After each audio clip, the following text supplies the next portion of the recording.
I just was reading this that like a bunch of celebrities all started getting fat asses, which was great for me as a person of the not fat ass, but like a sizable, I think, respectable ass. And I was always really ashamed of it. And I always used to wear. No comment. I think I have a perfectly delightful ass, but I used to think it was a fat ass because I was just around white people all the time, and so white people will have you thinking, and they will have you thinking all kinds of things about the size of your ass. It turns out my ass is a perfectly normal size, and some people just have ass like that because that's how we're built. I mean, my ass is not, sadly, not that fat, but it's bigger than a white person's ass. You know? All right. Okay. This segment has gone on far longer than I think. I know. I just want to keep talking about my ass size and shape if that's okay with you guys.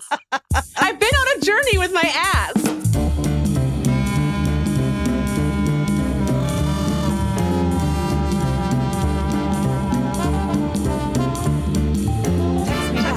Text me back. Text me back. Text me back. At once.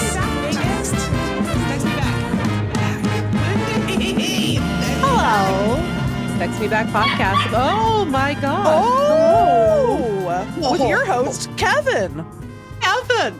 He's Amish. He's from Lancaster, PA. And he wants peanut butter. There was just an email. I don't have any.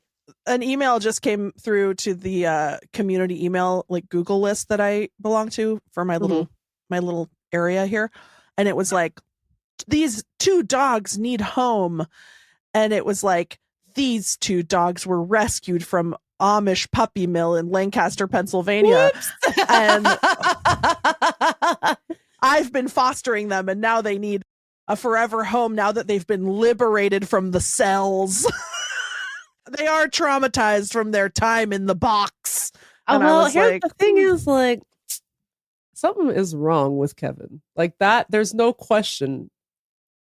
Something's not going quite right up there. I should have never unethically grabbed this man from his home. You didn't technically rescue him like through a rescue, but no, you did spiritually. You have rescued him from the Amish using money. Okay, well, hey, hello. It's the Text Me Back podcast, the only podcast. I'm actually Megan. I'm not Kevin.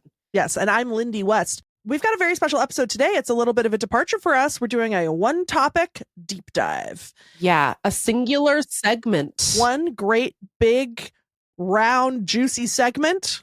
I thought you were going to say guest, and I was like, that's mean. We also have a guest for the whole episode. Our guest, a podcasting luminary. Mm-hmm. You know him as the host of Wait For It and 100 other podcasts. His name is Ronald Young Jr. Big Ron. That's right. We looked it up. Before we stop talking so that you can hear what we talked about in a different way in a second. Sure. I guess we should offer a content warning. We will be talking about the Biggest Loser documentary from Netflix. There is obviously a lot of discussion about weight loss and GLP-1s and white women who scream at fat people. And so if that sounds like something that is not going to serve you, consider yourself warned. Yeah. But it is a really great discussion. We're talking about the Netflix documentary Fit for TV about the Biggest Loser television program. And we talk through maybe not all of our feelings, but a whole bunch of our feelings. We talk for a long time, maybe our longest episode yet. Yeah, all 3 of us had a lot of feelings, and I probably talked too much. I did the classic. No. I did the classic, that one lady wouldn't shut up. No. First of all, we have no proof that you were that one lady. Second of all, we have plenty of proof. No. One time we were guests on a different podcast, and then there was a Spotify comment that said that one lady wouldn't shut up. And Megan is convinced that she's that one lady. It could have been me. Could have been. Doubt it.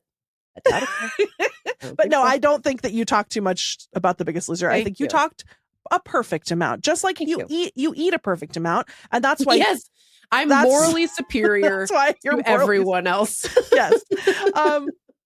But it was a really, really fun conversation, and I'm excited for y'all to hear it.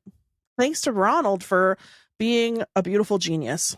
Always. And once you've listened, send us an email and process your feelings. deartextmeback@gmail.com. And if you like this sort of thing, patreon.com/textmebackpod. That's how we do the cool combos. somehow we do that. So You can see also the full episode on our YouTube.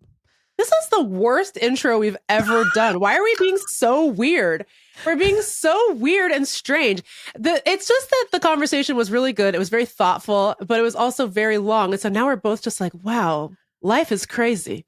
Megan, Society sucks. And now we're like, I hope you listen to our episode. Megan, I'm exhausted. we recorded our file talking to Ronald was 1 hour and 45 minutes long. Good Lord. And we were doing high level talking and thinking. And, yeah, like cultural freaking analysis, man. And then for some reason we decided to save recording the intro to after, where we're like, I need peanut butter to live. I'm so hungry and I had tired. a blood sugar crash by the end because we had been talking for so long. I thought I was going to pass out. And now look at us trying to convince people to listen to this conversation. We're like, I hope you listen to it. Hope you like it. Bringing the energy of a Terry Gross into this. Homicide. No, but please listen because it was really good. And Ron is so smart and nice. He's our best friend and we love him. Okay. Dude, the conversation you're about to hear, ? Rocks. It freaking whips. Okay. So get into it. This ain't your granny's podcast. Wow. Whammy bar. Whammy bar. Next week, we'll be podcasting about skateboarding. Ow. You know what I All miss? right. You know what I miss from the 80s and 90s, and then we'll start.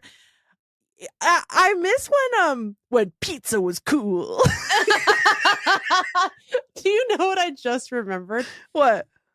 Okay, this episode is going into our feed, the Text Me Back podcast feed. It's also going into the Wait For It feed. And then I just remembered that Ron was like, just keep your normal intro and outro and we'll put that in my feed. And we were like, okay. And then we just recorded this that you just heard where I do the shitty electric guitar lick.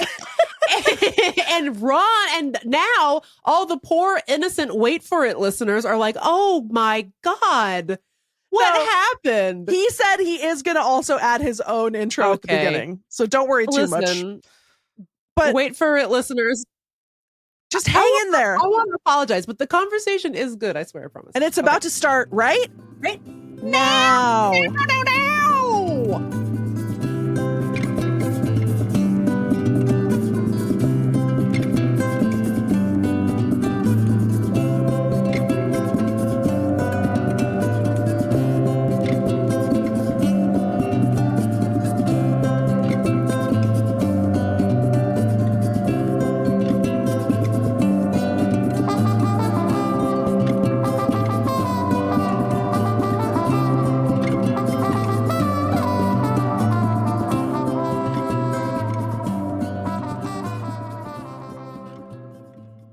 Oh my God. Oh Lord, folks. All right, that was the last one.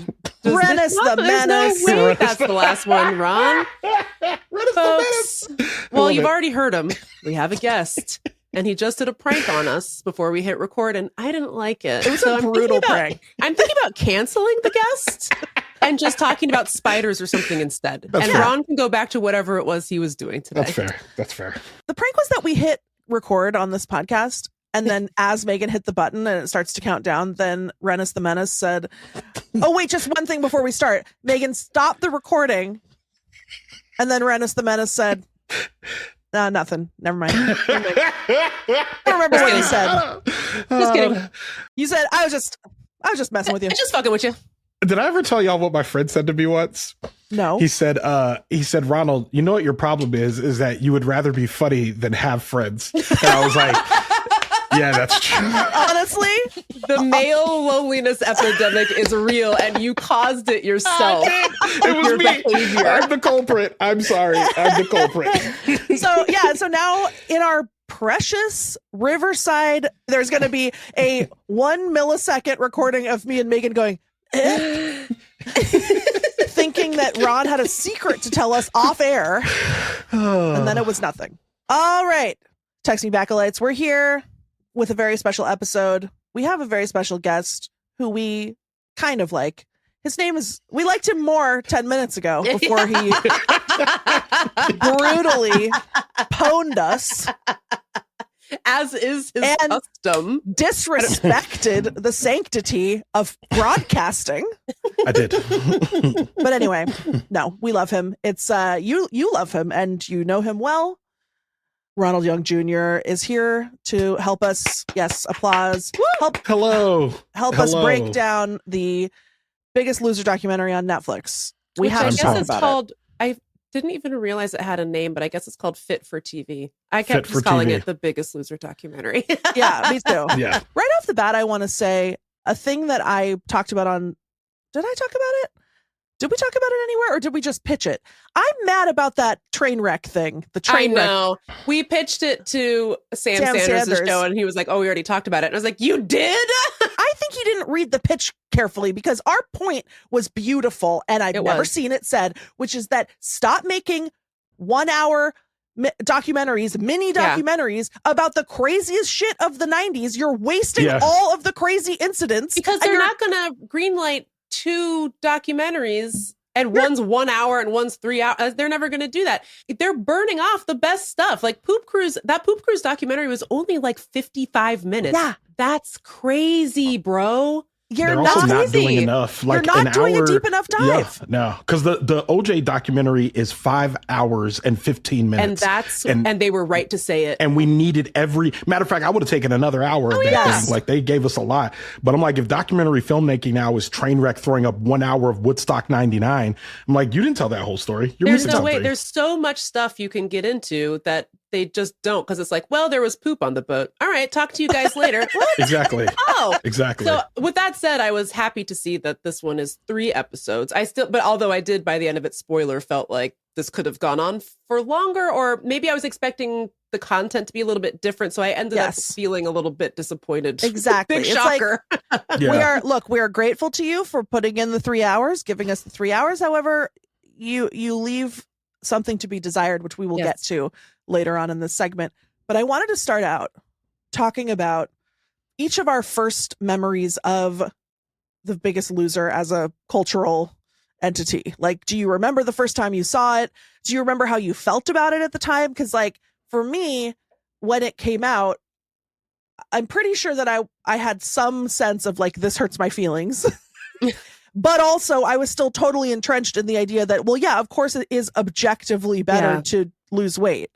I don't think it was until years later that I was like, it's actually not nice to yell at people.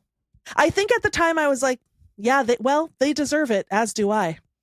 You know, like that's the kind of yelling that Yeah. that was the kind of internal yelling that I was doing to myself all the time. So Right. I'll tell you my first memory, and I'll respond to what you were saying. So there's something about watching the trainers interact with the people that I realized I had 2 independent thoughts.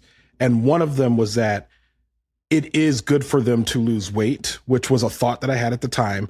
And the other one was, I don't think Bob or Jillian know how to talk to a fat person in the gym. Yeah. And that's something that kind of like grew and ballooned in me, like until now, where I'm just like, I still think that these 2 people have no idea how to talk to a fat person in a gym. Because Yeah. my first interaction with The Biggest Loser was, Jillian was like, for some reason, not starting on the show. There was a red trainer and a blue trainer. So it was Bob and this other lady who was the red trainer. And then they had this secret black team that was working off the ranch that had been fake eliminated.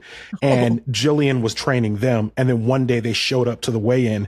And that was back. And this is now, y'all gotta remember, this is early reality TV. So they were still doing stunts back then Yeah. on television. Yeah. And so the stunt was that they came back and now they're back on the show and they got to fight their way back on.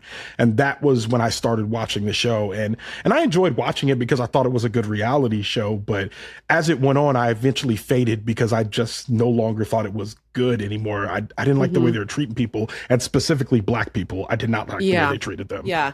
boy, I think I think well, one, I'd like to share that I tend to get my feelings over stuff I have no business at getting in my feelings over, but I'll continue my sentence now with that. So this show started in 2004, so I was in college, and I do remember watching it and thinking, I think I was a little bit like you, Lindy, where I was like, for sure, remember having the exact thought of like, this is just a spectacle, like this is just like a fat spectacle, like they just are making a big show out of these people, but also feeling like, but at the end of the day, it's probably good for them. It's good for them to lose weight, because I am a straight size person. I am not fat, and I've never been fat. And it's only recently that I've realized that I was never a fat person. I never was fat. I used to wear a size 14, and I thought that I was a fat person because due to messages I was receiving from both loved ones and society.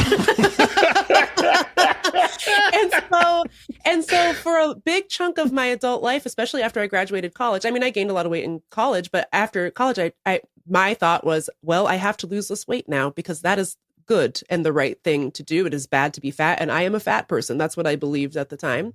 And as I watched Biggest Loser, I think there was this part of me that was like, while I think this is kind of gross in a spectacle kind of way, it's good for the contestants.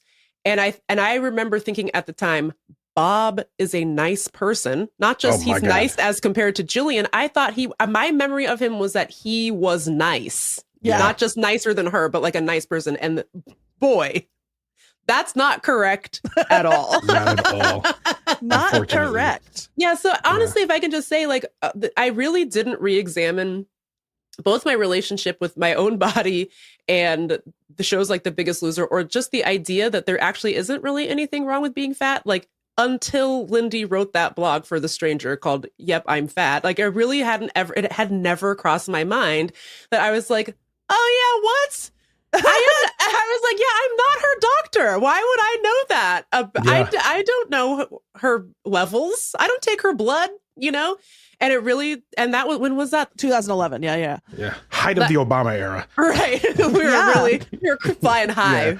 Yeah. We really needed to target those fat kids at school for sure. There sure was apparently an obesity epidemic that needed to be addressed by Michelle Obama. So I guess going into this documentary, my thought was that this was going to be a re-examination, much like I have re-examined my thoughts and feelings about all this stuff. Like, I thought it would be more like a you're wrong about ification of a pop culture moment from the early 2000s.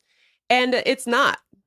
It really isn't. It's crazy how you get to the end and not one person except Aubrey Gordon, although although they didn't even really let her say it, but like not one person is like, maybe it's actually okay to just be fat. And actually, maybe what we should do is, instead of trying to force people to change in ways that are deadly, we could change society so that it accommodates all people. Somewhat. Yeah.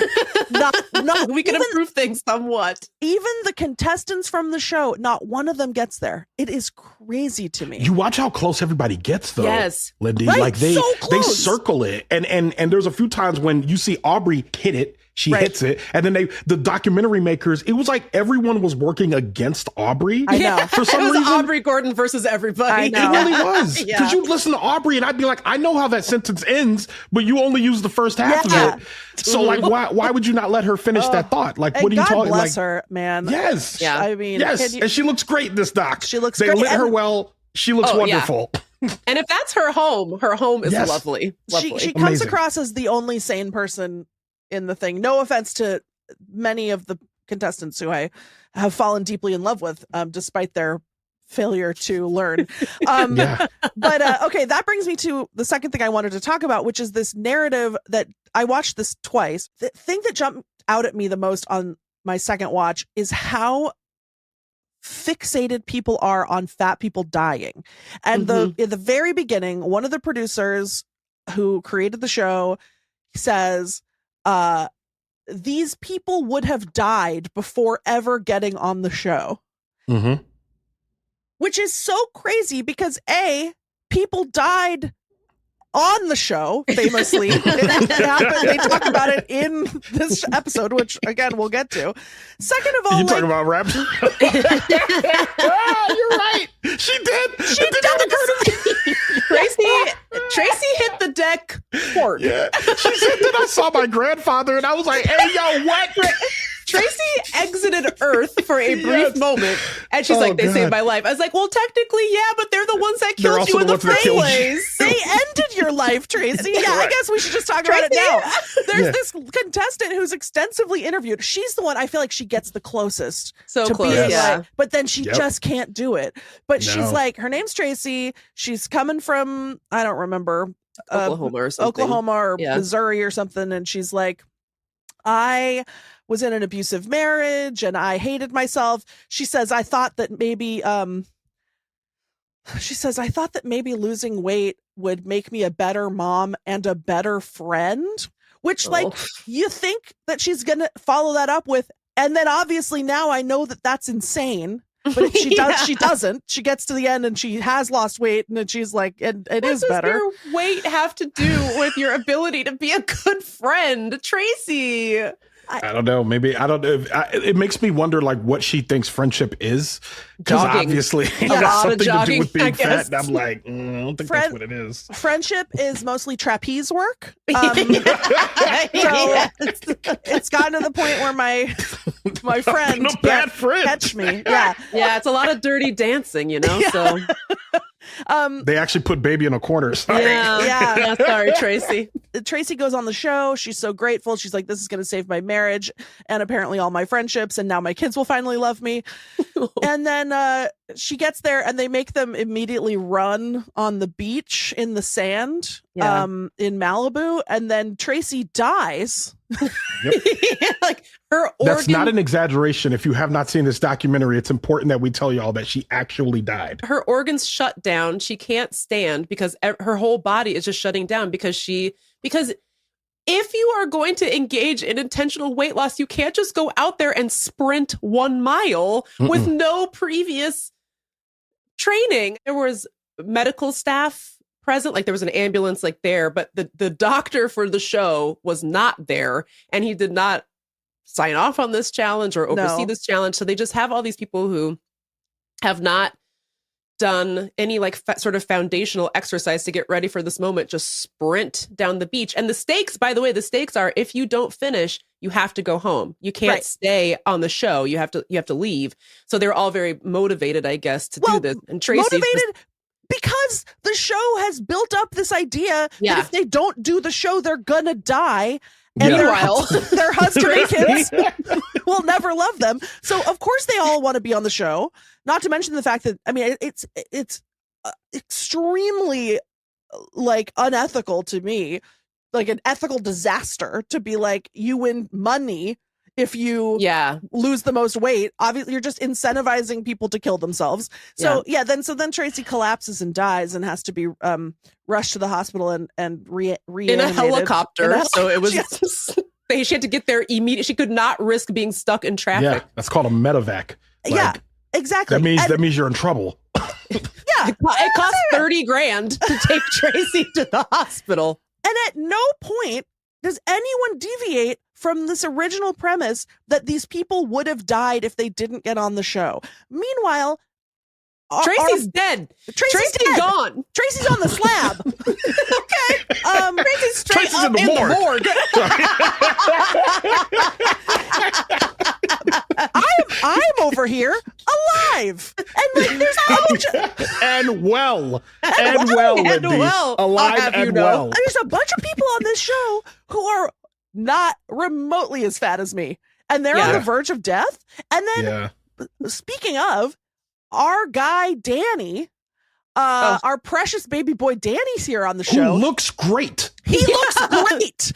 So many of them look extremely normal. Like it's like one lady's like 5'8" and 240. I'm like, baby, that's not anything. Why are you upset? Who did this to you? And when Danny has starved himself into a size medium to win The Biggest Loser, he looks weird. No offense. Weird. And then when they show fat Danny, who's gained the weight back, he has rosy cheeks. He looks healthy. He looks light happy. Beard. He picked a good color. Like, he looks great. He looks beautiful. And I'm not here to skinny shame people.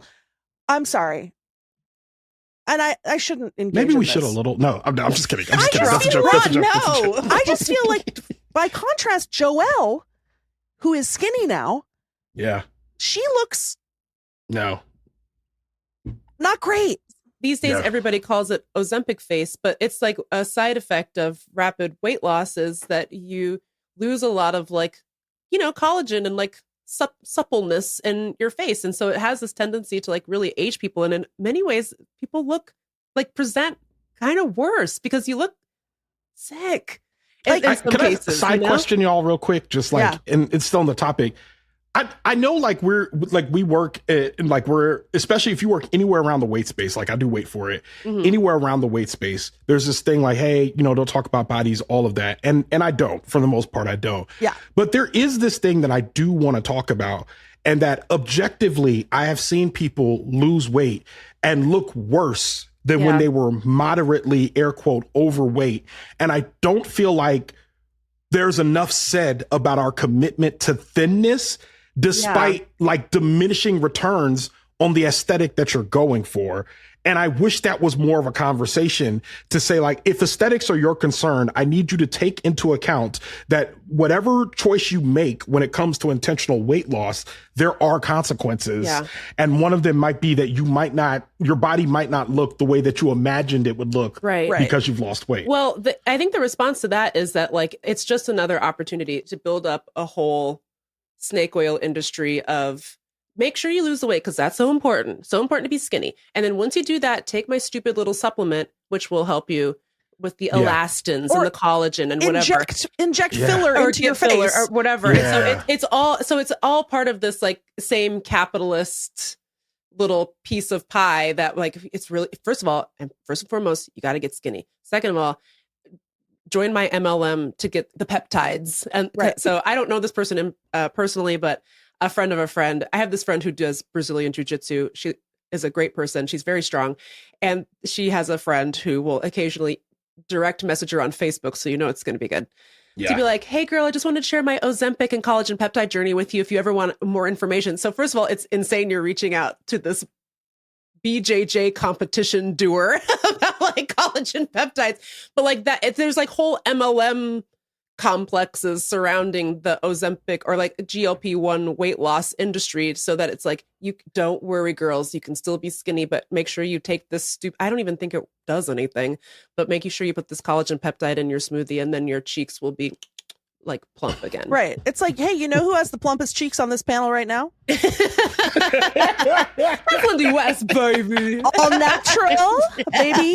Yeah, it's like, lose Juvederm where? One of the cutest things you've ever said, Lindy. I love that. People always ask me like, oh, what's your skincare regimen? And I'm like, be fat. Wash your face every other couple days with Dial soap. I literally just use Dove bar soap on my face. The bar soap. Don't moisturize. Sunscreen. I don't know her. Next. But yeah, I it's barely know her. I feel like from the data that I've seen, and I'm no scientist, but I trust the people that I trust. A really dangerous thing for your health is weight cycling. So like, I'm going to gain a bunch of weight. I'm going to lose a bunch of weight. I'm going to gain it back. I'm going to lose it again. I'm going to spend my entire life in like a caloric deficit and then a binge. I'm going to and so the idea that going on The Biggest Loser is going to save your life is it's such a false premise that it I think qualifies as like a mass delusion. Yeah. Because people just aren't willing to look beyond their own like brainwashed aesthetic preferences. It's like, I just don't want to look at fat people. Therefore, everyone should be skinny and then get a gaunt face and then have it refilled with silicone. And then go on botch. I seriously want to know, like, I think that's my question. And I know we're going to get back to the doc, but that's kind of my question is, which I'm like, no one's talking about like I don't know what the snake eating its tail is called. Ouroboros? Yeah, the Ouroboros. No one's talking about that. The snake eating its tail logic. I like snake eating its tail better. I know. It's more fun. But no one's talking about that logic of saying like, hey, y'all haven't noticed the connection between like the beauty industry and the health industry, right? And how those two things are like wellness. Like basically, they're married. They're in a relationship, y'all. Like they're not two separate people talking to you. Right. Where I ended up with GLP-1s is like, I have a zillion emotions about them. And I guess where I basically ended up was like, look, everybody has bodily autonomy. You can do whatever you want. I'm not here to judge whatever choice that you make, but to me, it just feels like this is not different than any other time that we've done this. And so it's going to be, and there's just people, we don't know what happens to people being on these drugs for potentially forever. We don't know what the long-term side effects are. It could be a fen-phen for all the fuck we know. We don't know. And so it's just like, it's disappointing that here we have this vehicle for a documentary that could have really examined like how dumb this all is. Right. And instead it's like, no, but it is really good to not be fat. You really shouldn't be fat. I have a spicy thing to say about the go on. I just got there are so my whole social media is just like me following fat people that I like, basically. And so many of them are shrinking. Yeah. But they're people who have staked some sort of ground in like fat positive spaces, and like that's where their following is built, whatever. And they know that that they're maybe doing something that's kind of that would be perceived as a betrayal or whatever. And like that's a whole other conversation about whether or not we should treat it like that. Like, I don't know that that's fair. However, so all these people, like there's probably like at least 10 people in my feed that I see who are losing weight, who used to be like fat influencers, losing weight. And then they release these statements that are like, yes, I just need to acknowledge my weight loss. And they'll either say it's unintentional due to some other factors in my life that I'm not comfortable talking about, or they'll say it's intentional, but it's for health concerns unrelated to weight. And it's like, bitch, do you think I'm fucking stupid? Do you think I'm stupid? You think that I'm going to believe that every fat person I follow on social media coincidentally at the same time started all have thyroid problems? Starting today? Mysteriously losing weight for not the bad reason right when the weight loss drug came out and has swept the globe? Do you think I'm stupid? Could you? I would respect someone so much if they were just like, you know what? I couldn't do it anymore. I wasn't strong enough to deal with the way that people treat me in this body. I really genuinely don't care what people want to do with their bodies, and I think that it is really hard to be fat. I know that better than anyone, not anyone, but like I've spent the last 15 years like chronicling all the ways that it's hard. Yeah. I get it. But like this, I'm just like Marty McFly. I don't like it when people call me stupid. He doesn't like when people call him a chicken. Yeah. When you act, I was like, do you mean Biff and manure? What are we getting into here? We I got there, Lindy. I remember. You don't like manure either. I don't like manure either. I don't like that bullshit, Megan. Don't dump a dump truck of manure into my convertible and tell me it was unintentional weight loss. I see you stuck with the Back to the Future. Now you got to get to part 3. You're almost there. I'm finding my way around. It's working. Don't throw me on a train going 55 miles an There we hour go. and call it a thyroid We did it. illness. It's closed. The loop is closed. The loop is closed. It's just making me go crazy. Because you know what? The first one of you, it could have worked, but now that there's 50, you got to find a new story. Because, I don't know, I just started losing weight by accident. Just say I'm taking the fat shot drug, as the president calls it. I'm very rich. I don't know. I would rather them just say nothing at all. Yes. Me too. Because I'm like, honestly, I don't think you owe an explanation to me if you've lost weight, especially if your principles haven't changed. Right. If your principles haven't changed and you've lost weight, then I'm like, I want to be clear to y'all. The same silence that everyone offered you when you gained weight, like, is the same silence that I would like them to offer me if I lose weight in that case. Because I feel like this whole discussion going back and forth, and now you're throwing your hat in the ring like, hey guys, I'm losing weight and I really want, I'm like, I don't care until you said something. And I'll give y'all, can I give y'all a quick story? Yeah. I was dating a woman once. I was dating her and this is a story I'm going to tell a longer version of someday in the future, but I was dating this girl and one weekend her ex-boyfriend came to town and she was like, oh, this guy's going to town. He's going to stay with me. And, you know, can I borrow your air mattress? He's going to sleep on an air mattress. She never borrows the air mattress. And for 3 days over the weekend, I do not talk to her. So Fast forward later, I find out that she's pregnant by this guy. And she mentioned, she was like, yeah, he was there that weekend, but we just did the turkey baster method. We didn't have sex. And I wanted to be like, I got to be honest with you. One, I do not believe you. And two, I would rather you just lie. I'd rather you just tell me the truth than you just give me this fantastic lie, because everyone believes that you boned your ex-boyfriend. Yeah, everyone just go believes with that. And now you're saying something else. And I feel like that's what they're doing. You're now telling me something that I'm like, come on, man, I don't believe that. Stop. Yeah. Like the rate at which you can't lose that much in 6 months and it not be like attached to something in that way. Just to me, just say nothing. We'll make our assumptions. But if your language doesn't change about like bodies and autonomy and all that stuff, then I'm fine. Yeah. Then that's fine. You'll be like a straight sized person who's also like thinks about fat liberation. That's great. Let's do that, you know? Yeah. Can we just stop talking about I our would love bodies? to not. I would love to never talk about it again. I think like it's just, to me, it's like the onslaught of like the advertising about these drugs, people using the drugs and either like explicitly being like, I did this and here's what happened, or just having to see a lot of like weight loss content is making my brain curdle. It's weird. I just feel like we went through this period of body positivity and body diversity, especially logged some wins as far as representation goes. And boy, it just feels like that didn't matter at all now. You know, it just feels like the second this medicine became available, we were all like, finally, we can stop lying. Exactly. That we ever cared about that. It makes me crazy. Or that we ever cared about fat people being in advertising, you know, or like showing different types of bodies for the same outfit so you can see what it looks like on you. Or like specifically making music, let's say, about how beautiful and fat you are and how you'll never change. And now you're on a weight release journey. Like all of that just seems psychotic. And I don't know. It's just like, look, again, on the one hand, I'm just like, I don't really care if people take the medicine. You do whatever you want. But it's just like, it's infecting my mind. Yeah. Like it's just there's content about these medications everywhere I turn.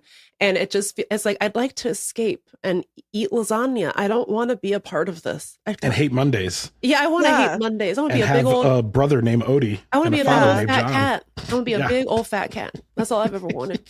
I want to anyways. have the cutest little nemesis in the world. Oh, Normal.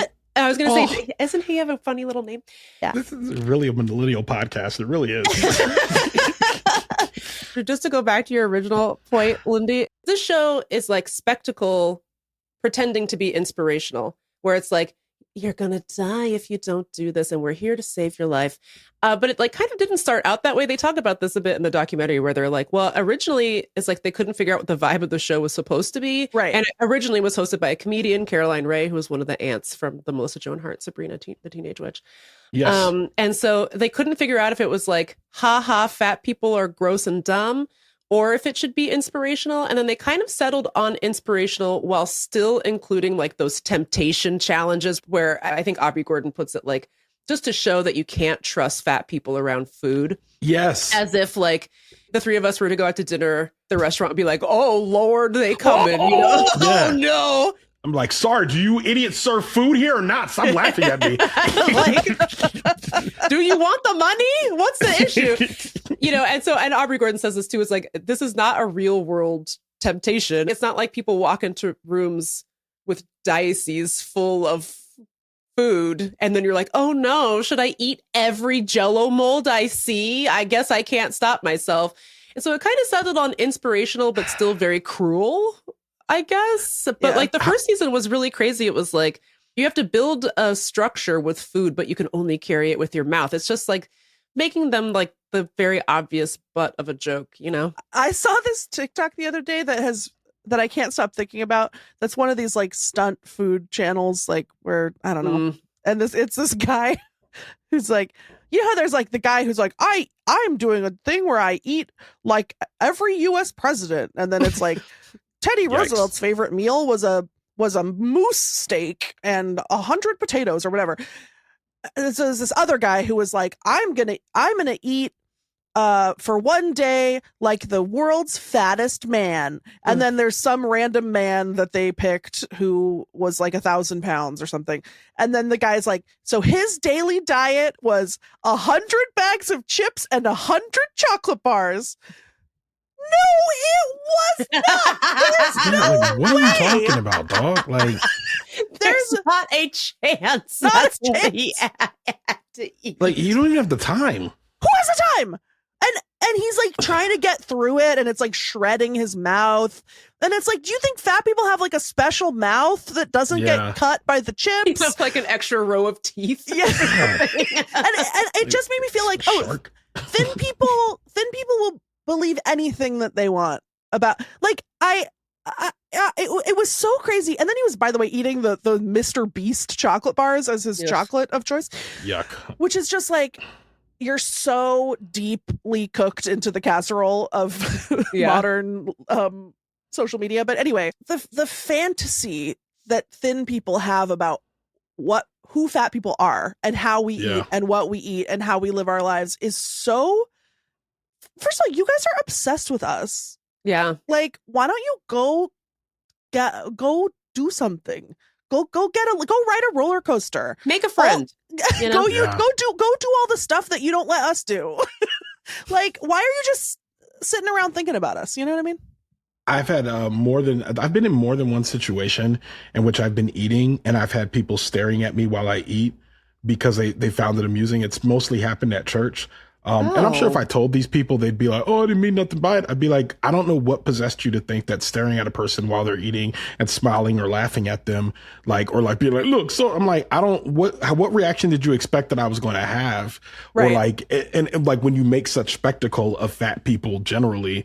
Yeah. But I did want to also say, can we give at least a little bit, a percentage of love to Dr. Hazanga, Yes. who seemed like he was one of the few adults, like, or Yes. adult shaped people in this entire experiment? Because like there was times he was like really fighting tooth and nail to be like, no, you actually need to eat more calories. And Yes. yes, you need to lose weight, but you have to do it healthy. Like you cannot be working these people out over. And meanwhile, the trainers are like, they're going to work out 8 hours a day and we're going to make sure that they eat nothing but sawdust.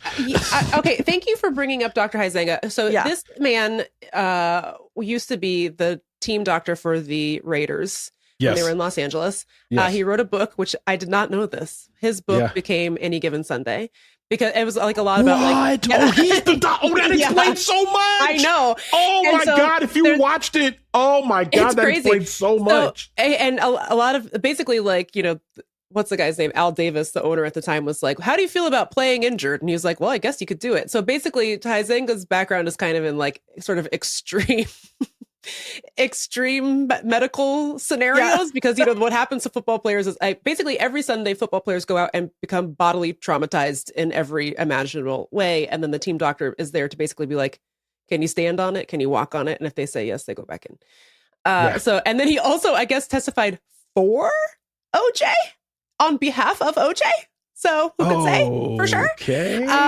It was not super clear to me, but anyways, But we love him. We love but him. we love him. So, Yeah. so that's Dr. Huizenga, and it becomes the show doctor for The Biggest Loser, and he appears on camera, and he basically is like gives medical advice and like health advice to the I contestants. mean, he is the one that tells them all they're going to die. He To does. be clear. Lindy and I chatted about this a little bit, and I want to get into this a little bit more about like where exactly does Dr. Huizenga stand? But one thing I will say is that Ron is right that of everyone on set, I think he was the only one who actually did care if the contestants lived or died. He was really worried about Tracy, and you can see in the documentary he still gets very emotional talking about her and what happened to her when she was like face down in the sand dead, because he's like, that never should have happened. I like at the very least I should have been there. I should have been able to sign off on this. And there was a bunch of physical challenges they did that he did not ever sign off on. So basically his whole thing was like, look, you can do these physical challenges, but the folks that you have on this show don't have an established like exercise regimen. You can't just like put them on a thing and be like, hang on to this, and if you let go, you fall 50 feet into the water. Like they'll die. Like it's not a good thing to do. I just wonder exactly where Dr. Huizenga's head is at these days. Because he seemed to be very dismissive of some of the later criticisms that came out about the show, which is basically like, They were pumping him full of everyone, drugs. yeah, they're taking caffeine You pills. destroyed their metabolisms? They apparently permanently destroyed their metabolisms. At one point, Danny Cahill says something like, "I'm getting hungry I'm gaining weight working out because my metabolism is so broken that I'm like starving, and working out is not helping me. Like, it's not helping me lose weight. I'm actually gaining weight because my metabolism is so fucked up. And he kind of dismisses that as like, oh, it was only like 10 people in the study. It's no big deal. Dr. Huizenga was also the one saying, here's how many calories you should eat. It's still pretty low, but he was saying women around 12 to 1500, for men somewhere between 15 and 18. That's still very, I think, pretty low. And I would be very hungry on that. But Jillian and Bob were telling the contestants to eat 800 calories a day, and they were expected to burn 5,000 to 6,000 calories a day, which is unimaginable what they did. It's unimaginable. And so, of course, the contestants listened to Bob and Jillian. They're not listening to Dr. Huizenga about this because, again, the incentive for the show is to lose as much weight as possible so you can win money. So would you listen to the doctor who's like, you'll still lose weight, but not as much, but you will be, it's a healthier way to do it? Or are you going to listen to Bob and Jillian, lose 20 pounds a week for like 16 weeks, lose like 200 pounds or something, and then win 250 grand? Everybody chose the second thing. Right. Everybody chose the latter. And do you know how many bags of chips and Mr. Beast chocolate bars you can buy with $250,000? Are you aware of this? Are you hearing this? It's a lifetime supply, honestly. That's going to feed a fat person for like 3-4 weeks, you know? Oh my a God. couple days at least. So here's where I ended up with Dr. Huizenga.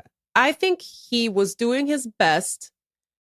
And I also think he believes in the foundational premise that it's better to be skinny than to be fat. And I think he thinks the show would have worked if it had been slightly more normal about weight loss, as opposed to homicidal about it. Him and Tracy, who, by the way, have a very like strange sort of erotic chemistry, even in their separate interviews. I was like, is the end of this documentary that they're married? But no. What have I walked in on here? Yeah, Tracy just walks in the room that he's sitting in.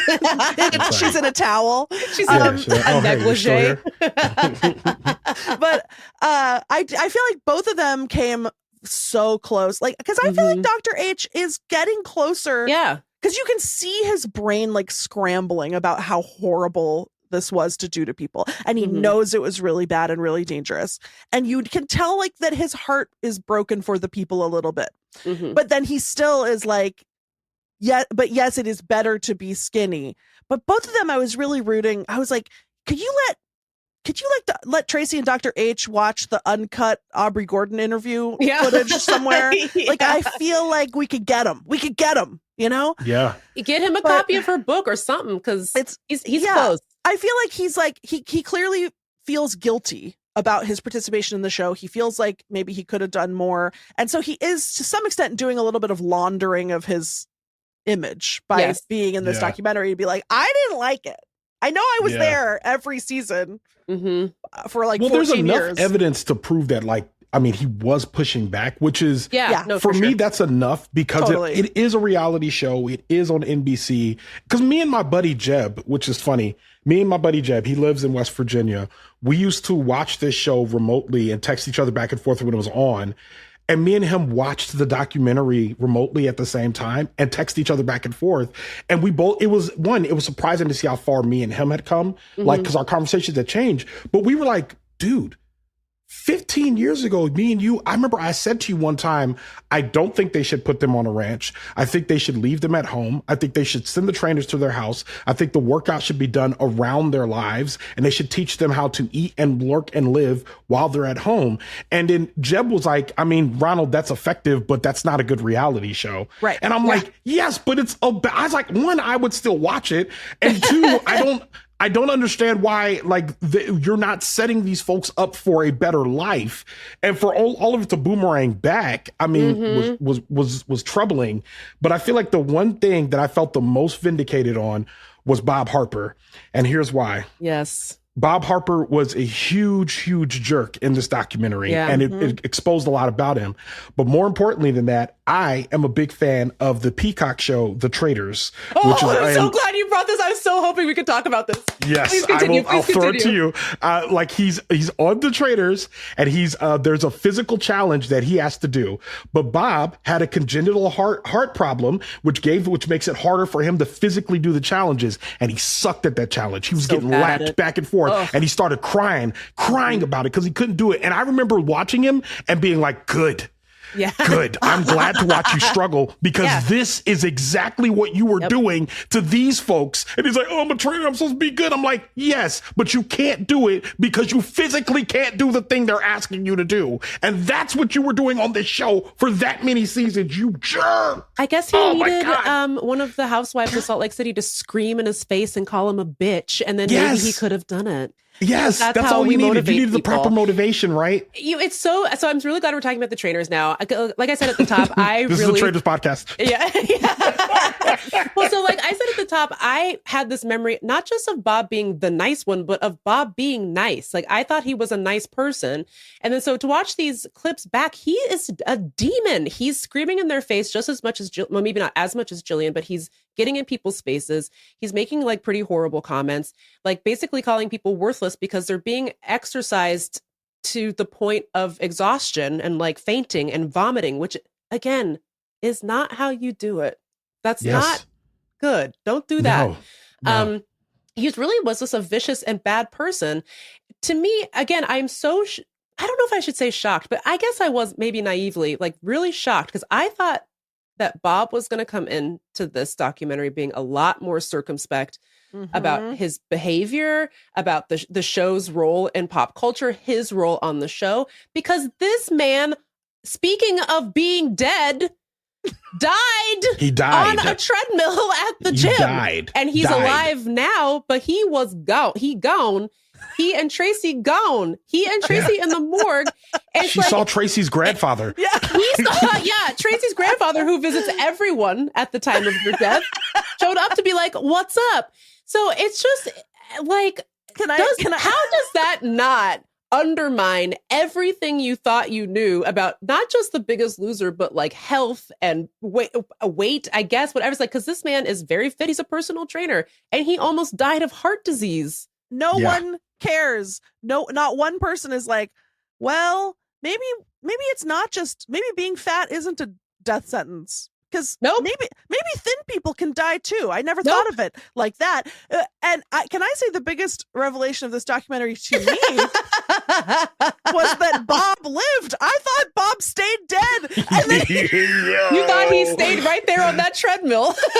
Lindy, that was like 2 seconds into the doc. You're like, and so Lindy's at home watching the doc. She's like, Bob's alive. Oh shit. You're like, is this an old recording? Is it like wild footage? I literally the first time he came on the screen, I was like, wow, they must have been working on this for a long time because they got this interview before he died. I just want to agree with Ron so strongly that when he was on Traders, he was insufferable, obnoxious, and stupid. And then they had this physical challenge where, Lindy, you'll love this. They had to carry Easter Island heads, like foam Eastern Island heads up a hill and like put them all together. I assume they weren't like actual rocks is the thing. There's no way. And Bob the drag queen ate his ass up. Ate it up. He couldn't do it. And he's sitting there just crying and weeping like, oh, I should be able to do this. I can't do this. And it's just like, none of that got stuck anywhere in your mind. You know who could do that? You know who could do that? Me. Yeah, you literally could. Yes. It was humiliating to watch in a good way. I liked it. I enjoyed it.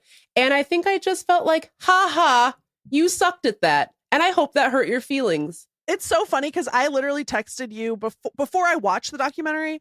I texted Megan because I was like, because you had texted me and you were like, man, I always thought Bob was the nice one, but he's a really fucking shitty bitch. Yeah. And then I texted you and I said, yeah, dying really did so much for his reputation because then Jillian went on to like devolve into a MAGA monster. Yes, and she's doing a slavery apologia tour as we speak. With and she has a black daughter, child. With a dark-skinned black daughter. Keep up the good work, Jillian. Save her. It's so horrifying. But yeah, I texted you like, yeah, well, lucky for him, he died. And so now everyone remembers him as the nice one. And you were like, yeah. I think I just was like, she just means like the temporary death that he had. He came back. Megan, I love that you received that as like, Like not knowing that she Listen. didn't know he was dead. Listen, Lindy just be saying stuff. I don't know. You know what I mean? It's like, I don't have the time to be like, he's alive, right? If I had to correct her assumption about someone being dead or alive, I wouldn't get anything done. You know what I mean? Yeah, fair. But I yeah, don't the way. Okay, I'm just gonna tee this up, but then retreat into the bushes. But like, Go on. I'm ready. the way that Bob talks to Joelle in this show, I don't remember. Maybe I'm wrong about this, but I feel like they don't really talk about race in this documentary. No one really gets into the way that race plays into this horror show. But I feel like you can't not see it when you're watching Bob abuse Joelle on TV. Watching a white man abuse a black woman? A white Southern man, too. Correct. That adds a layer, I think. And I think Joelle does explicitly call it out as that, but that's pretty much all that we hear. I don't know. Ron, I want to hear your take about it, too, but I just feel like this show just was so careless, not just with the marginalized group of fat people, but the marginalized group of not white people. And it's interesting because Joelle does say, like, look, he was yelling at me the way I got yelled at home. And that was the type of abuse that Joelle says she suffered that kind of caused her to find comfort in food. Those are her words, basically, right? And so she's like, so to have this man, she says, this Southern bumpkin ass man yell in my face like that isn't helping me, because it's just kind of recreating this trauma that she'd already lived through. And then she says she gets into a fight with her partner, who's, I'm so sorry to her, Carla. And you can see her while it's happening say, I'm just going to stop talking because I don't want to be used like this, or something along those lines. Like, she knows that the producers are going to play into the angry black woman stereotype if she continues with this fight with Carla.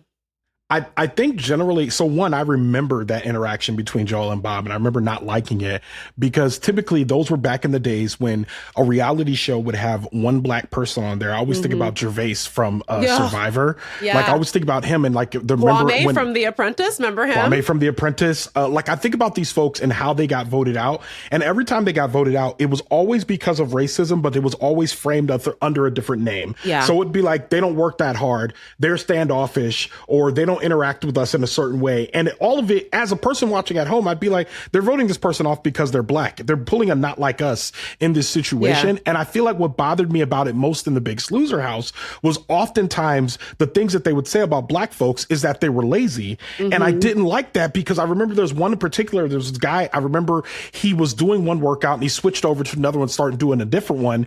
And one of the other contestants started calling him lazy and telling him he wasn't picking up his weight. One of the trainers joined in and he was like, I switched because I wasn't getting my burn. And so we started yelling at him. And then the white dude got in his face and they kind of started going back and forth. And I remember being like, I don't think anyone sees how this is racially charged. Yeah. But there's a lot of stuff we missed in the late 90s and early 2000s that I was clocking all the time. Yeah. And I kind of want to do a deeper examination of a lot of this now to be like, pause.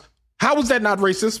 What just happened? You know, because we can all see it now. But this show was like a habitual offender because oftentimes there'd be like two black people on a season, like two black people and maybe like two or three other non-white people, and everybody else was white. The trainers were white. The host is white. The camera crew is probably white. Yeah. The doctor is white. All of these white folks are telling your marginalized behind that you're lazy, you're not doing it the right way, you're not putting in the effort, all of that because you're not doing what they expect you to be doing in this place that's already charged. He basically called her mouthy. Like, he was like, you talk too much. Like, what does that? Like, that's racist, he's man. Like, words. All you do is talk, words. I was like, yes. Not this. Like, it was so, by the way, just really a quick digression on Survivor.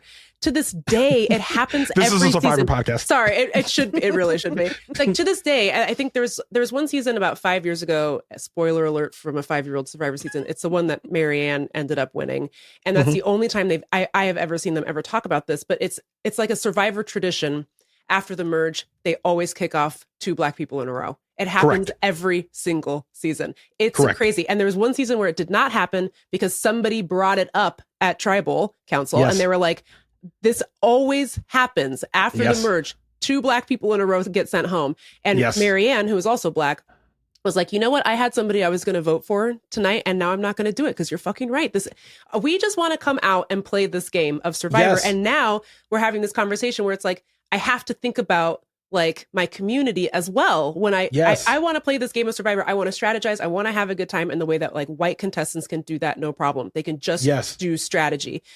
Black people go on Survivor and have to like, not just think about the strategy, but like the meta strategy that's happening outside of their vision, but also how is this going to affect my community if I'm teaming up with other people to kick off Black people, even if the Black people are annoying. Yes, and that's why Big Brother, that's why they had the Cookout Alliance. Yes. And they had to basically like force their way through to a win. And I'm like, I think, and I don't want this like to become a podcast about racism now, but like, I feel like that's what bothers me about racism specifically is that it never, and I just watched Remember the Titans and I said this on Threads, it never looks like the meanest person on the team not liking Black people. It never looks like that. It always looks very conversational and like, oh, I don't know. Ronald's like, I don't know. He's kind of intense. I don't know. We just like, there's something about him that, and it's like, it's racism. That's what it is. It is racism. Just really, really chaotic back at camp. Yeah. Like, what does that even mean? He's a little aggressive. Yeah. I'm like, come on, Bog. I know what that means. Like, and I'll fight you. After that Big Brother season, also, then you had to deal with white America being like, that was racist of the Black people. Yes. The Black people did reverse racism, actually. White people love to be like, well, if the roles were reversed, everyone would be furious. Like, yeah, if it was a totally different... The roles were reversed. Literally, the roles being reversed is, first of all, how society works every day. Correct. That's just the status quo. Show. But also, sure, yeah, if the situation was completely different... Yes. People would be more mad. You're right. Yes. If it was a completely different set of circumstances. If white people have been oppressed for thousands of years, yes, I would feel the same. Also, I want to say, back to Biggest Loser for 1 second, like,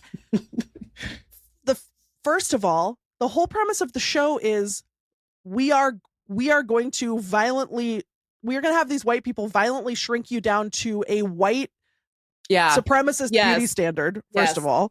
Mm-hmm. And then people want to act like it's a coincidence that then 30 years later, Jillian Michaels is on CNN being like, we should remove slavery from the Smithsonian because it's reversed racist against whites. Like, this has always been a white supremacist show. Yeah, I know. Look, you know what? Let's just go all the way.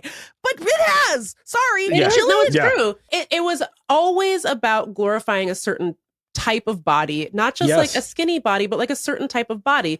And I feel like, again, this just like feeds into like how capitalism goes hand in hand with weight loss or like body modifications or wellness or whatever. It's like, I just was reading this that like a bunch of celebrities all started getting fat asses, which was great for me as a person of the not fat ass, but like a sizable, I think, respectable ass. And I was always really ashamed of it. And I always used to wear... No comment. I think I have a perfectly delightful ass. But I used to think it was a fat ass because I was just around white people all the time. And so white people will have you thinking. And they will have you thinking all kinds of things about the size of your ass. It turns out my ass is a perfectly normal size. Yeah. But anyway, so then the celebrities all started getting fat asses. And then white people were like, oh, we should all get fat asses. Now there is this... This is what I was reading, is that like, now there's a class marker about having a fat ass. So like first it started with Kim K and everyone was like, oh, it's glamorous to have a fat ass. And then more and more people with access to like injections or implants or whatever, they're not necessarily rich people. They, I don't know, got a line of credit or whatever. They went to perhaps not a great surgeon and they got fat asses. Now Kim K is getting the BBL removed. She has gotten her BBL removed because now having a fat ass is like a class marker of poor people or like people who aren't rich and people who aren't glamorous or people who aren't like, famous and fancy, right? That's racism. It is, yes, because some people just have asses like that. Correct. Because Kim K's whole ass was inspired by a Black person's ass. Correct. And so she can go lipo her ass out and all the other white people who got it can go lipo their asses out. But now there's this like class marker, like, oh, only poor people get BBLs or like lower class people get BBLs. And some people just have ass like that because that's how we're built. I mean, my ass is sadly not that fat, but it's bigger than a white person's ass, All right. Okay. This segment has gone on far longer than I I think. know. I just want to keep talking about my ass size and shape if that's okay with you guys. Because There's something I've been on a journey with my ass. There's something that I've noted about white dudes, is white dudes specifically, but white folks generally, and the way that they view fat with such disdain and I feel like as a black man who has dated white women and who has dated fat white women, I've seen a pattern amongst fat white women who are dating black men.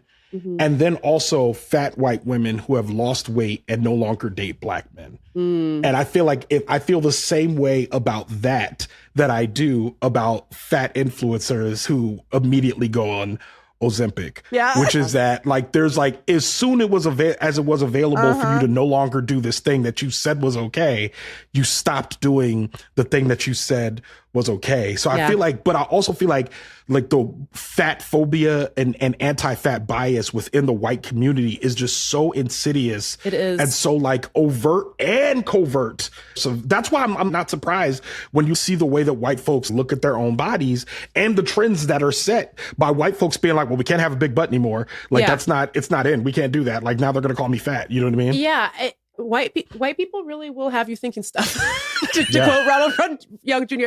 But I think that like Biggest Loser was just always a show where it's like, I mean, like, look at Jillian. I'm sure Jillian just wanted to create like 1,000 Jillians.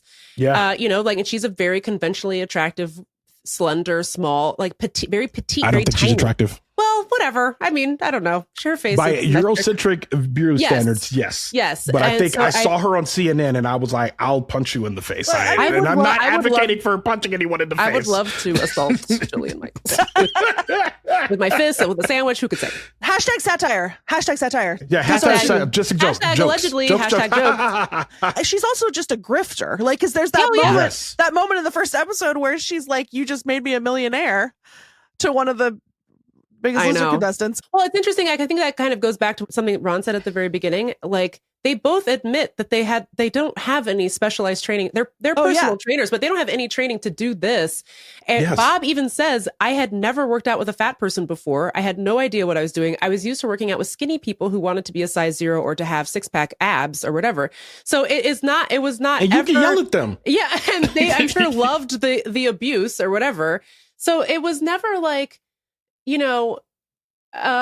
for them, like, they had never talked to a fat person before. To your point, Ron, it's like they had never interacted with somebody who of a larger size, because they spent all of their time at like fancy Hollywood gyms with like skinny clients. They probably haven't talked to a fat person since. Hell no.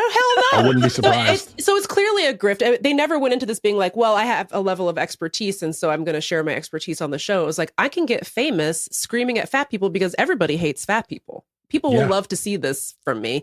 And then it's just, I think it's so funny at the end. They talk about the GLP-1s because you can't avoid talking about that. And that was hard. Joelle is on them, and the other woman who was a cop, whose name I can't remember. Yeah, the white woman with the black dress. It's interesting because those were the two women. Joelle and the former cop were the two women who were the most vocally against Biggest Loser after they left the show. And they were like, they were giving us caffeine pills. Our metabolisms are completely fucked. The show is not healthy. And like a lot of other people came out to say, and in this documentary, it is mentioned that in the lead up to the season 1 finale, the season 1 winner was doing the master cleanse. So he was just drinking lemon water with hot sauce in it. And they were like, cayenne pepper. Yeah, cayenne pepper. Powder. Yeah, and he had blood in his urine at the finale, and they're like, "It's okay, go on out there." So that's not a health show, if that wasn't clear enough already. But anyways, these two women were probably the most vocally anti Biggest Loser, and then it's just like, and then you think these will be the two that finally say the show is stupid and who cares if you're fat, right? No, they both are like, we're on GLP-1s. It's the only thing that works. These drugs are a miracle, and I love them. And I was like, oh, we were so close. And then Jillian is like, I don't like the GLP-1s because then I don't get to yell at as many fat people or something. She's like, she basically was like, it's a shortcut. You need to be in the gym. And I was like, okay, so it's so funny because actually this reminds me of another thing I wanted to say is that, like, not me agreeing with Jillian Michaels that GLP-1s are stupid and bad and people should take them. Do whatever you want. But her reasoning is that it means fewer people in the gym for her to scream at. I said, now, Jillian. It's just interesting because so I just thought that was funny that, I don't know, a broken clock is right twice a day. And then she said something else that I wanted to raise. Oh, no. Because it's something that Lindy has said, actually. But Jillian said, like, two contestants were wearing like oversized shirts or whatever. And Jillian says, you're not Cindy Crawford under there, but stop saying you're a fat person. This is just your circumstance. Who you are is not a fat person, but you're not fooling anybody with that big shirt. So basically her whole thing, so it's like she started out with this thing of like, look, your body is your body, right? And then she goes on this insane diversion about how, and they all say stuff like this, like, I know you've got an athlete in there. I know there's like a person trapped in there, whatever. But I just thought it was funny because, Linda, you've said that same thing where you're like, why am I wearing a cover up at the pool? Right. Not like, like people are going to be like, oh, a thin person has arrived. Oh, and then when Cindy Crawford? Yeah. And then I take it off and they're like, oh, no. I'm just going to go ahead and live my life normal. I feel like they know that I'm fat. It's fine. Yeah. I feel like I've been talking a lot, but I just feel like it kind of also blends into this idea of like, why are skinny people so obsessed with fat people? And then Jillian's comment about you don't say you're a fat person. This is just your circumstance. And I gotta say, I think that skinny people have to believe that there is something morally broken with fat people, and that they do. The reason that they're like this is because they engage in just comically ridiculous eating practices or something, so that skinny people or straight size people can be like, that will never happen to me because I will never eat 100 bags of chips in one day or whatever. I think that's the obsession, is like this societal fear of ever being bigger makes skinny people like obsessed with what fat people get up to, so they can be like, oh good, I'm not like that. Well, and they can be like, I'm better than them. And I'm better than you as well. The reason that I'm like this is because I'm good. And I would never. That necessitates them being bad. Yeah. It just makes people feel better because then they can cling to their hierarchy where thin people are doing life correctly and fat people are doing life bad. Yeah. I agree with you, but I also want to add this, because I feel like there's especially I've been in the center of like body positivity on one side and diet culture on the other. One point I was seeing like messaging from both sides of my Instagram, and I had to make some adjustments because I was like, this is, I'm so confused right now. And the one thing I will say is that there's this idea that all states are permanent when it comes to your physical body. Mm-hmm. And I feel like, and I've said this on Wait For It, and I'll say it to y'all, before my mother died, she lost a ton of weight, and that was indicative that things were bad. Her body changed. Yeah. And if my mother had lived, I don't know if she would have gained it back or what would have changed about her body in that moment. Right. But I think we get so attached to like our body being a part of like our personality, our brand or whatever. And there's no thought to say like, hey man, your body could change tomorrow. Like if these policies go bad in the United States and a famine were to happen, like a lot of our bodies would change one way or another. And I feel like there's this intense focus on saying that if you are a fat person or if you are a thin person, that is part of the fabric that makes you a good or bad person morally. Yeah. And we just know that that's not true, because I feel like that's the same flawed thinking that makes us fat shame Donald Trump, when I'm like, you don't have to fat shame him. He's a horrible person. He's a Nazi. Correct. Like, you don't have to talk about his weight at all. He's a bad person. Yeah. Why are you throwing it in there? I was watching one of my favorite shows on the Dropout Network. I was watching, it was Dimension 20. And I remember I'm watching these folks and I'm really enjoying them. My favorite. And I remember at one point, one of the people in the show makes a comment, and she goes, she makes a comment about casting minor illusion on a person who was wearing a crop top so that she had a little fat fold on there. And I remember being like, at the moment it hit me like right in the chest. And I was like, damn. You know what you're saying in that moment. That you sucks. are saying that being fat is some sort of like, yeah, I got her, she's fat. And like, you won't even examine that statement as saying like, oh, she's a bad person, because she is a bad person on the show, but now I'm going to add a little fat. So it's like, look at you, you're fat and you're bad. It's like, those two things aren't married. This country, there is something, end of sentence. Yeah, that's good. You did it. You know what I mean? No, I guess Lindy and I were talking about this before we started recording, but basically, like, the foundational premise of America is it's your fault. Yes. It's something that you did.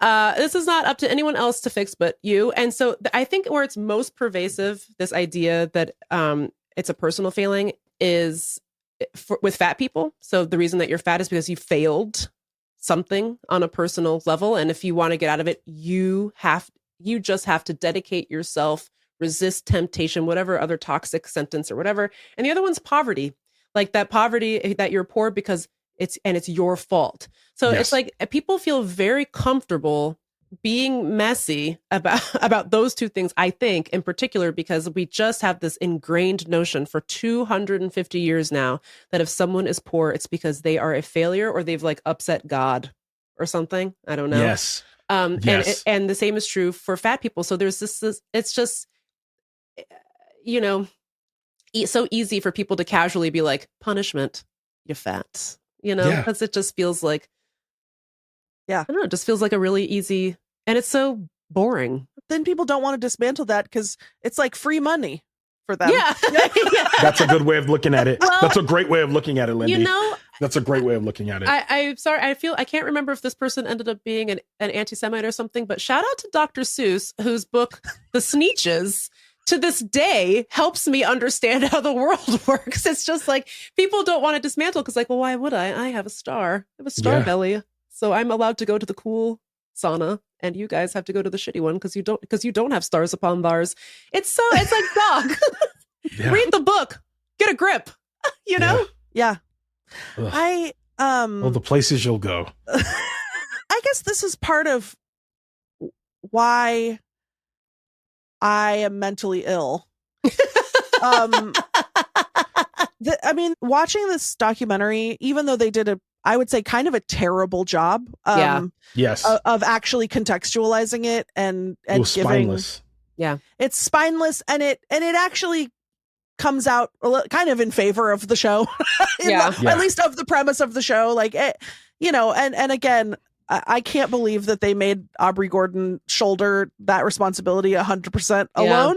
But of course she did a great job. There's no one better. But I had the same feeling watching Woodstock 99, like getting these glimpses at the petri dish that birthed me.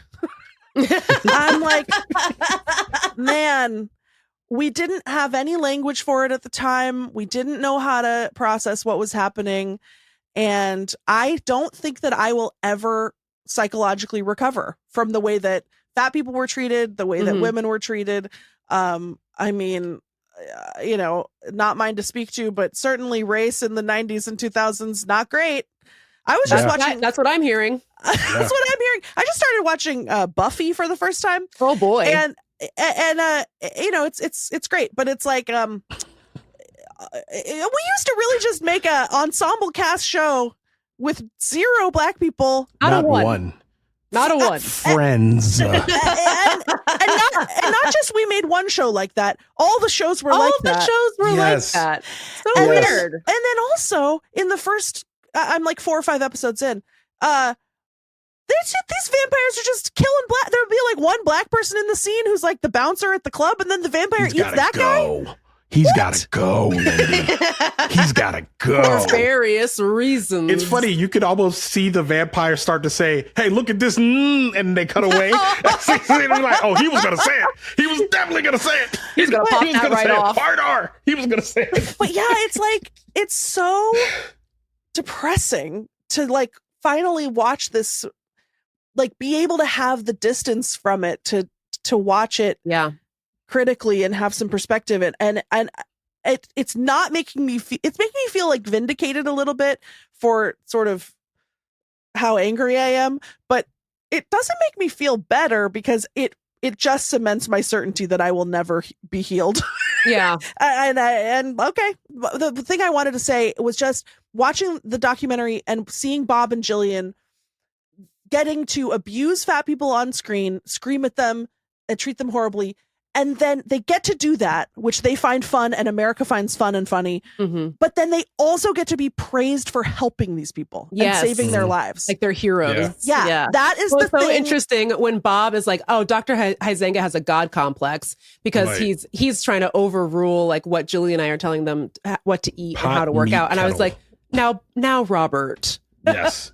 Now, Robert. Now, who has a what? Who has a what? Because the only reason those two were doing that show was for attention and fame and accolades. I want to say to you, Lindy, I want to just say, I want you to look at that differently. And I don't want you to look at that as like, you're like, and you'll probably have mental illness your whole life. I'll state that. But I really want you to state that also, you should say, because all of this is happening, that actually there's nothing wrong with you. You know what I mean? Like, and not in the ways that you think. Because I think oftentimes I watch this stuff, and I think actually when stuff's on a cycle, especially like it is right now in this political climate, I think there's a sense of comfort I have when I go back and say, you know what? Like, Black people have been struggling in this country for the entire duration of my life and for centuries and beyond.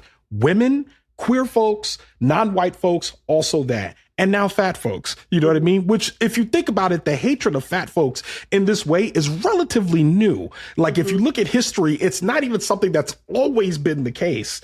So when I say that, and I say like this way of oppression, this way of using people, marginalized folks for like compelling drama, like all of that is something that will continue to happen. And the feelings that you have about it are 100% valid. And I can tell you that the alarm bells and the red flags and all the things that go off in your head are only indicative that you are a good and kind and compassionate person, and it's working well, and you're doing the right thing. Her up, please. It's you too, Megan. It's all of us. I need y'all to know that like there's nothing wrong with us. You know what I mean? Yeah. Except for the things that are wrong with us. But I'm saying in this case, there's nothing wrong. I think because like globally, it just feels like, and this is not about The Biggest Loser. I'm of course talking about politics. It often feels like what we have to do next is insurmountable, and yet we must find a way to mount it. Yeah, we have to surmount it. Yeah, you know what I mean. And so it just feels. And there are some days where I'm feeling generous towards people who I disagree with politically, and there's some days where I feel I am being held hostage. By the world's stupidest and worst people. And it does make you feel crazy. It makes you feel like I must be the wrong one because the stuff I want keeps losing. You know, like the life I want keeps disappearing. And this other more dark and scary version of existence continues to prevail. And so it is actually very satisfying to hear, like, I'm actually not insane. Yeah. The way, like, all of our values are sound. We just have to figure out a way to like surmount this kind of insurmountable problem that we're facing. You know? And you know what? There's no amount of money that you could pay me. There's nothing. I would never want to trade bodies, lives, and personalities with either Bob Harper or Jillian Michaels. Me either. In a billion years. No, we're better than them. We're better. We're better than them. Yes. We're better than them.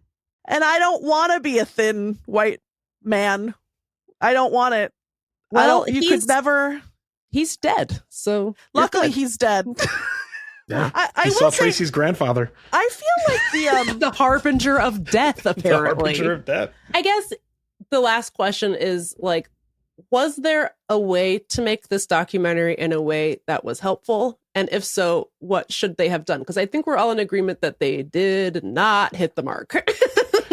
So there's this false equivalency that people have about saying that if you have more than one voice in a story, or if you have both of them in the story, then you've told a complete story. Mm-hmm. And unfortunately, the numbers were stacked against Aubrey Gordon, who like was stating things plainly about being fat and fat people and the show Biggest Loser and what it was doing to fat people. And they gave her the sole voice of dissent against all of these people who, despite years passing between 2018 and now, 7 years since the show aired last, there was not enough distance for any of these people, including the producers, to say, hey, maybe we didn't do this the right way, which is what I really needed to hear. And my assumption is that the straight size producers of this documentary had no interest in pushing it in that direction. And had they called me or Lindy or like any of the other fat folks that are working out there in media, they would have came in and asked questions like that of the producer. Do you think you were doing the wrong thing? Do you think that being fat is morally bad? Like questions that you would have had to ask and listen to their answers on camera. And because you didn't, and you made it an expose about the Biggest Loser process and the fact that it's not on the air anymore, even though y'all aired parts of it that were terrible, like skinny Rachel at the very last season that we all freaked out about. Skinny Like, Rachel. yeah. And So like all of that. did they really? Yeah. No, they were just like, dang, she was skinny anyway. Just as a reminder, just really quick, Rachel, I forget, Fredrickson, I think her last name is. She was she won a season of Biggest Loser. When she went home, she still had more weight that she wanted to lose. But when she went home, I don't know what she did, but when she came back, she looked very ill. She did not look good.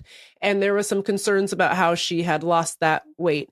And I think it seemed, and I don't know if this is like unique to Biggest Loser or just rapid weight loss in general. It just seems to me that like, this is just was not really discussed in the documentary, but it just feels to me that it's like what Biggest Loser did was take a bunch of people who potentially did have some disordered eating. Who knows? Like maybe there were people with binge eating disorder, maybe not, or maybe there's some other issues. And they just supplanted it with a different type of disordered eating. So like you had a lot of people, some contestants who have said, it's like, I was so scared to gain that weight back. I just stopped eating. That's not a healthy way to live. It's good to eat food. Food is good and you need it to live. If you don't want to end up face down on a treadmill in the gym. Right. Yeah. And what they did was they took people who may or may not have had eating disorders and they made it worse. So good job, guys. Thank you so much. Good job. Yes. And we don't agree that's healthier than being fat? Question mark? Like what the fuck even was the point of that? Yes. You know? They're basically saying the price of being thin is better than the cost of being fat, which I'm like, that's not, I don't think that's true. I will say this woman, Rachel's appearance was so alarming that I think they stopped making the show. Yeah, that was basically one or 2 years later. Pretty soon after they were like, yeah, that was fucked. So it was like, so once again, it was just like her body wasn't right. And so we canceled the show. There's just like, there's no winning in this fucking game, you know? Right. And I want to say, because this always fucking comes up, and this is the big trump card that lets people stay in this mindset, is people are like, well, but it is healthier to be thin or whatever. No, it's not. Say I'm diabetic and I go to the doctor. They're like, you've developed type 2 diabetes.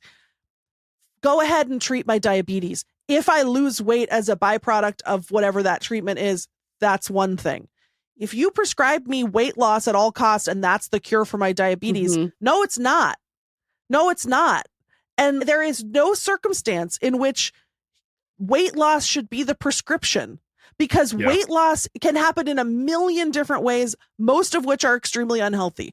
Treat whatever this medical condition is. Treat my high blood pressure. If the cure for my high blood pressure is go for a walk, great. If I go for a walk every day and my weight drops, that's not weight loss being the cure for high blood pressure. It's just so crazy.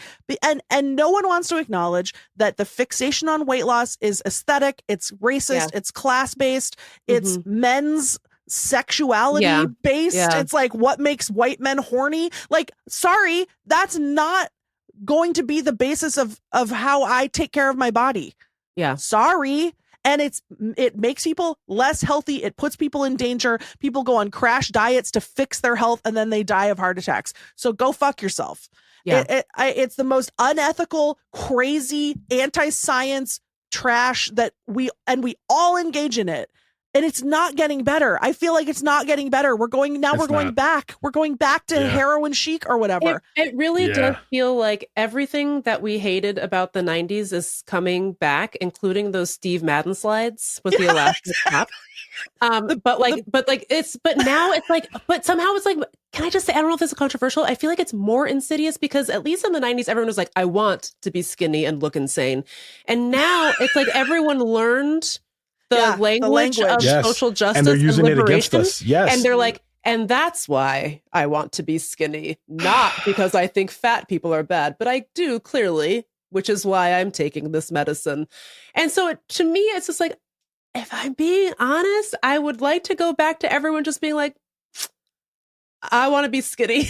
Because I think it looks like, to me, it's kind of like how people say, and I think that this is true to a degree. It's like, you know, across the board, white people have a lot of racist tendencies.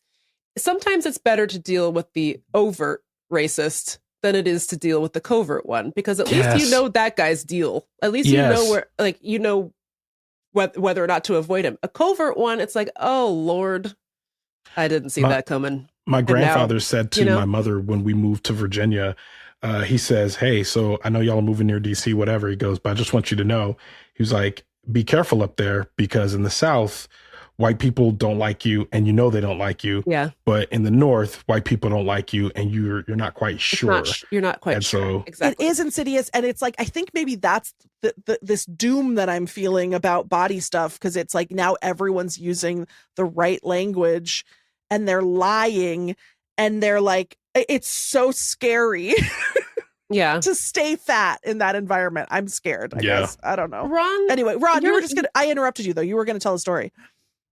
I have been walking and working out a lot more recently, mostly because we talked about this actually last year, Lindy. Like, one of the most frustrating parts about going for a walk and working out is that how good it makes you feel. And then it so like annoying. Throws you, it throws you into this kind of tailspin of diet culture and like feeling like, am I on the wrong path? But I've gone on the record. I've said publicly, hey, I'm never going to do bariatric surgery, and I'm never going to take a GLP-1. And I feel like the one thing that's got me is like, I feel great. I've been cooking for myself and doing things that I feel like make me feel good. And the thing that gets me is I weigh 381 pounds. So if I were to lose 50 pounds, I would still be very fat. You know what I mean? If I were to lose 100 pounds, I would still be very fat. I'm only 5'9". And I think the struggle that I have with that is that, like, to be a fat person seen working out in society, it dubs you as a good fat person, or a person that is trying, even if you remain fat. And then I think the on the cross section, it's like the betrayal of weight loss and what that looks like, to say, like, what does this mean? What are the reasons why we're doing it? So I've had to like interrogate my own reasons to say, like, why are you on the treadmill? Why are you doing this? That interrogation and that process is just like very much where I live right now. But everything you just said, I also agree with, because it's like, to be a fat person right now is to be, now y'all just changed your attack strategy to be like, why don't y'all take your medicine, instead of why don't you hit the gym? Which is just, it's a constant struggle in truths that exist in my life. And I don't know. I hate it, man. I hate it. And you know what's the scariest part is that, like, even doing it from that place, because I'm in that same place where I'm like, you know what? Food is food. I need to let that relationship play out the way it's going to play out. The thing I need to be doing, because I know it makes me feel better in my life, is going for a walk, doing, working out, whatever, with all that baggage. But then I also know that even from that place, some little part of me is like, some little pleasure center is activated when I see my body be smaller. Yeah. Because you can't help it, because you were indoctrinated and brainwashed. And so, like, that's the part that, like, freaks me out. It's like, you can never be sure that your thoughts are totally pure. Yeah. Like, I'm always going to be doing the thought crime. Anyway, Megs, please. I was just going to say, well, one, Guy Branum, our friend of the show, Guy Branum, has talked about that a little bit, where he goes, I think he posted this on Instagram, when he goes to the gym, he can tell people are kind of observing him. He's being perceived, and that people do come up to him to be like, wow, great job, man.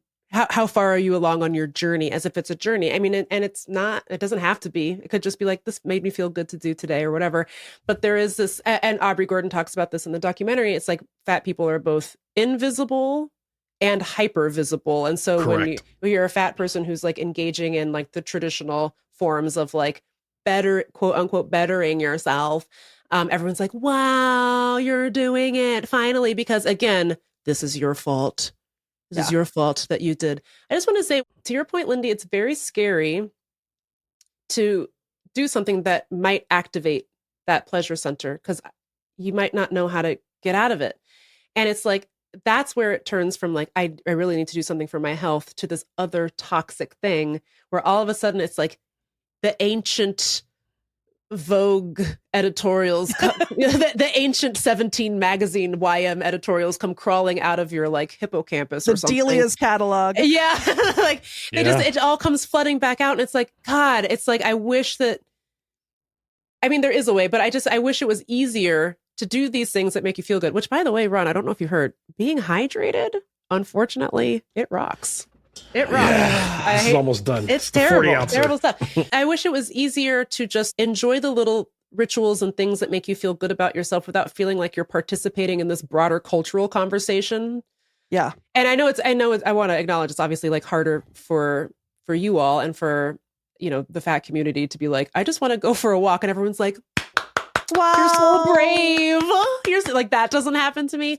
But it's very scary when all of a sudden it's like, uh-oh, that thing from 2010 is coming back and toxicity is like flowing through my neurons now, I think the other thing is I just have to remember how much I've loved my body recently. Yeah. And how much I just need to love my body no matter where it is. You know what I mean? And I think if I can do that, then I can stave off that exactly what you were just describing, Megan. If I can do that, then I won't let this other thing creep in because like I don't want to be wearing cover-ups at the pool. Today I was at the gym and I was just looking, I was wearing shorts that were a little shorter and I was just looking at my legs and I was like, yo, he got it though. You know what I mean? And so I'm like, that's what I'm saying. That's where I want to be all the time. Like, I'm like sitting here and I've seen big guys out here looking great, like wearing shorter shorts, like wearing like just different. So I'm like really starting to dive more into like styling myself and continuing to style myself so that I always feel good about what I look like, no matter how fat I am. You know what I mean? So I feel like that's how I'm trying to push through this. Big Ron Young, thank you for coming on our show. You've gotten to meet Kevin now. I didn't even do a real bio for you, so we just immediately were like, the menace is back. It's Ron. You're fine. You can fix it in post. You can follow me on Instagram and Threads at It's Big Ron. That's at OHITSBIGRON. I am currently in production on season 3 of Wait For It, which I'm very excited about. It drops in October, and I'm very excited about the season. And I'm also going to be doing a live show in February called Heartbreaker, which I'm really, really excited about. I'm telling a story, 3 consequential relationships in my life. And I'm is one of them the air mattress lady? One of them is the air mattress lady. So I'm very excited. Where are you doing it? I want to go see it. Come to DC. Come to DC. It'll be at the Miracle Theater. I'm very excited. I'm still alive by then. February 21st. I'll be there. I'll be there. Oh my God, I can't wait. Well, thank you, Ron, for coming to join us on our little shoe. Ronald asked, why might you be dead by October? Oh, just because, Donald Trump. The National Guard. Oh, yeah, that's fine. Well, here's the thing. If you're dead, that's fine. Then likely I'm dead too. Oh, yeah, then we'll both be dead. It's fine. It's so true. Yeah, we're fine. So, yeah. Big Ron Young. By the way, last week I forgot what your last name was because I just think of you as Big Ron. I was like, first name Big, last name Ron, right? That's fine. It's fine.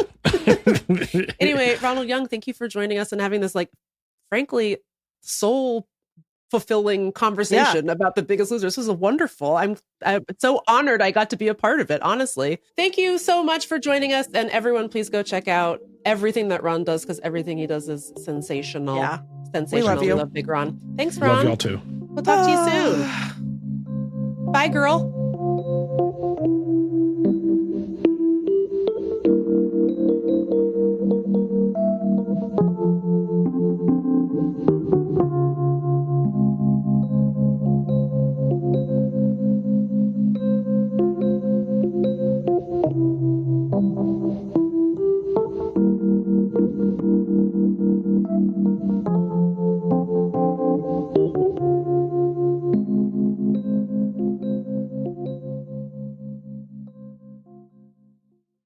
I guess now we have to do an outro. Yep. All right. Wow. Thoughtful, thought-provoking. Well, much to discuss. Well, we thought about it. We talked about it. We did it. And now we're wrapping it up. We hope it made you think a little bit about how you interact with your own body and with the fat people around you. And maybe even how all of us consume media. Because it's not good, It's not good. The media itself is bad. The way that we consume it is bad. Yeah. Everything is falling apart. Everything is just disintegrating.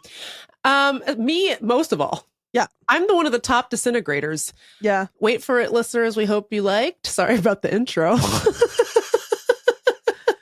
No, Megan, we're doing positive affirmations. Wait for it, listeners. You're welcome. You're welcome. And I do have a voluptuous and stunning ass.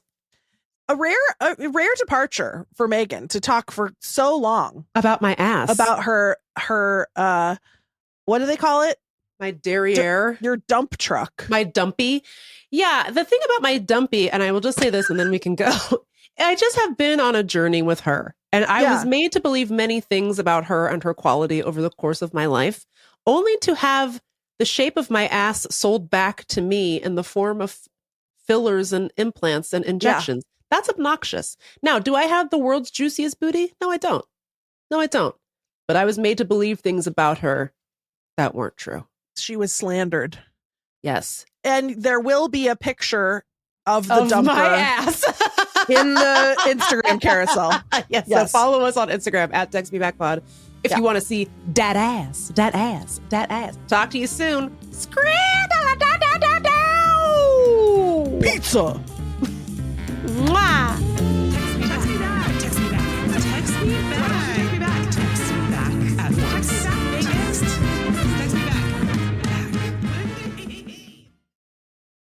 I earned my degree online at Arizona State University. I chose to get my degree at ASU because I knew that I'd get a quality education, they were recognized for excellence, and that I would be prepared for the workforce upon graduating. To be associated with ASU, both as a student and alum, it makes me extremely proud, and having experienced the program, I know now that I'm set up for success. Learn more at asuonline.asu.edu.